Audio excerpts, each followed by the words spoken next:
Greetings, everybody. I am trying out my VideoPad editor software, which I've mentioned in part 1 before, to make this video.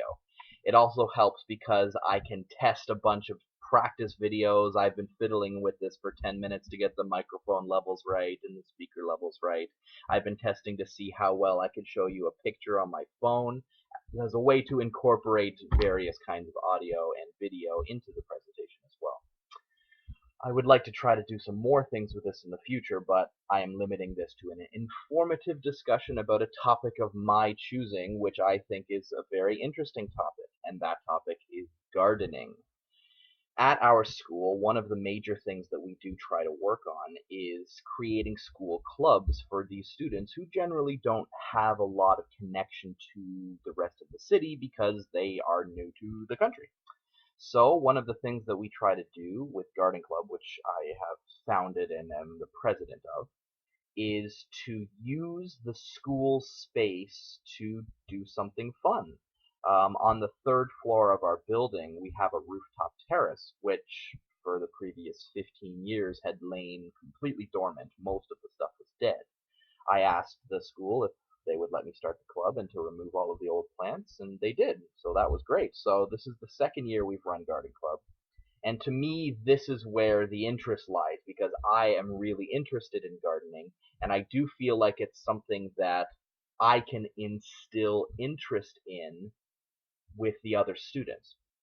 So one of the things I've been doing, I just got an email here from my guidance counselor who was taking pictures at our last event. So I wanted to show just a couple just to give you a sense of what Garden Club is. You can see a lot of it is really students doing all the work themselves, planting, harvesting, weeding, digging, all of those kinds of things.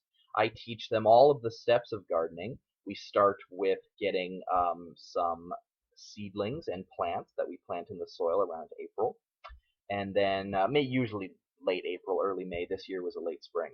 So then after that, they constantly weed the beds, they trim the plants, they harvest any peppers or tomatoes that come out. I usually try to grow a variety of items. This year we're heavily focused on tomatoes, green peppers like the bell peppers, and eggplants. The eggplants have actually been doing quite well. I wish I had a picture of them, but I don't have any eggplant pictures yet.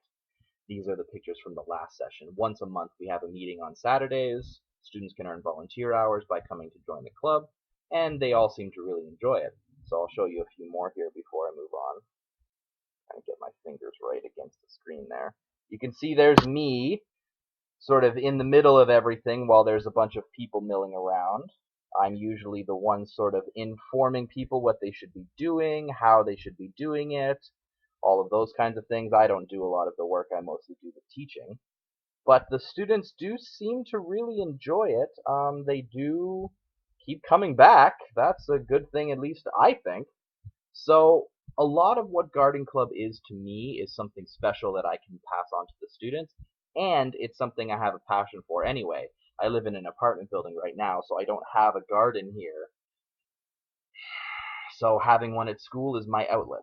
That's what I like to do. So there is my experience. I hope that that interests you. But I will say one quick thing just as a garden tip, because I've been doing this now for several years. If you are planning on growing any type of plants that need a special type of fertilizer, you have to be careful because there are plants that are early risers, there are plants that are late bloomers. There are plants that require a very heavy nitrogen fertilizer. There are some plants that require a very heavy phosphorus fertilizer. Knowing these things can be very important. But tomatoes, which is what we normally grow, tomatoes require a 20-20-20 fertilizer split. They also require themselves to be carefully cultivated so they don't grow over each other, which we had a problem with last year. What I have my students do is pull the stalks apart so that the plants grow in different directions, thereby maximizing yield. Our goal this year is to get 1,000 tomatoes, and I think that that is a lofty goal, but an achievable one. So there you go. I hope you enjoyed my little talk about Garden Club. Gardening